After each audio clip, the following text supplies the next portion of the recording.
Shalom.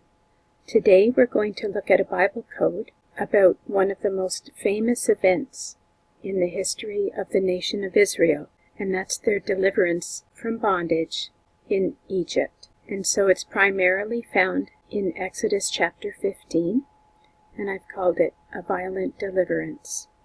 And that's the access term that we find in the red here, going down. And it's at a skip of 100 letters. The word salvation or deliverance is also here in the plain text of Scripture, in the red. Now this event was impressive. If you can imagine the Red Sea splitting apart and a wall on the right and the left-hand side, and the Israelites walked through it on dry ground.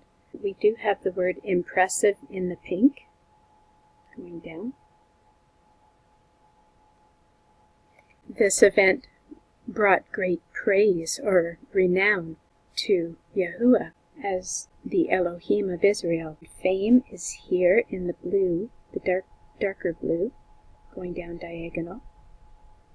And all the nations around heard about this event, and those in Canaan were fearful, knowing that the Israelites were coming their way, and that their Elohim, Yahuwah, was the one who was fighting on their behalf. And a fellow code searcher saw this phrase running right parallel to the access term, and this says, as a sign. So this event was a sign to other nations that Yahuwah was the greatest of all Elohims. And the word kadosh is here. It's just 3 letters, but it is crossing the access term and sharing the letter shin. Okay, so who was delivered in this incident? It was the children of Abraham. Abraham is here in the green, going up diagonal. Hebrew is with the green lettering, going down. And it's crossing over the word Israel, which is in the orange. It's spanning most of the table. Twice we have nation here, white with the orange lettering, and it's exactly paralleling nation again. We have national here in this teal, and it's lined up right above the access term, and it's crossing over Israel. So it was a national deliverance of the nation of Israel. We have the word wealth here with the green lettering. Yahuwah had commanded the Israelites to ask the Egyptians for things as they were heading out of Egypt, and the Egyptians gave them gold, silver, so they came out with great wealth. The word 70 is here in this light teal color, and that's how many of Abraham's descendants went into Egypt, the children of Jacob. So that's the number that went in, and then this is all of their descendants that are now coming out of Egypt. Now, who are some of the characters involved in this story? We have Yahuwah, and we have Yeshua twice in this table, here in the purple, going diagonal. And he's also here. He's not only crossing the access term, but he's crossing Yeshua that's in the access term. Yeshua, Yeshua. Pharaoh is in this table twice. He's here in the plain text, and then again in the same line, starting here, going the opposite way, sharing the resh, and it's crossing the access term. Messiah is twice in this table, here in this purple, Mashiach. It's also going right across the table, starting here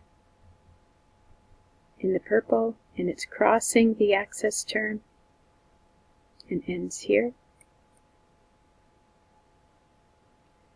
Now the mem that starts Mashiach is sharing the mem with Moshe, or Moses, here. So we actually have two messiahs here.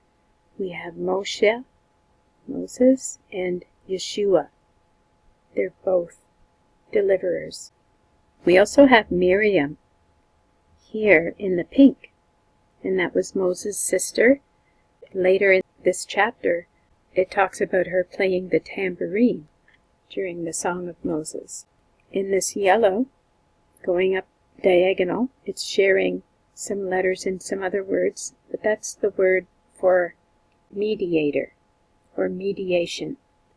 Both Yeshua and Moses were mediators. They interceded between Yahuwah and the children of Israel. We have command or commandment in this burgundy color, crossing the access term. We have guarding in this green, and Yahuwah guarded his people. He had the pillar of fire go behind them, and the angel of Yahuwah came in between the Israelites and the Egyptians and protected them while they were crossing the Red Sea. We have the word faith here, right close to the access term. The Israelites had to exercise their faith and walk through the Red Sea. And then we have faithfulness here going down, and that speaks of Yahuwah. He is faithful to his people. At this point, I would like to read the verse that I've highlighted here, and then down to the next line. And this is in the Song of Moses, and it's a prophetic passage. It's talking about things that haven't happened yet. Exodus chapter 15, verse 17, and it says, "You will bring them in and plant them in the mountain of your inheritance, in the place, O Yahuwah, which you have made for your dwelling, the sanctuary, O Yahuwah, which your hands have established." So that's talking about going to the holy mountain where his sanctuary will be, and that's in Jerusalem. That's where he has established his future sanctuary or temple to be. And so some of the words that are in this table that are also prophetic, they haven't happened yet. First we have over here Sinai going up. We also have priesthood twice in this table, and the priesthood has not yet been established. It's in this blue spanning across the table, the exact same skip as Israel, as you can see. And we also have priesthood here in the blue. The Ark of the Covenant hasn't been built yet, but it's here in this gold lettering, the same skip of 100. And we have the word Jubilee here, right next to the access term, going down in the blue lettering. And that is the table about the violent deliverance of the children of Israel out of Egypt. Thank you for taking the time to watch. Shalom.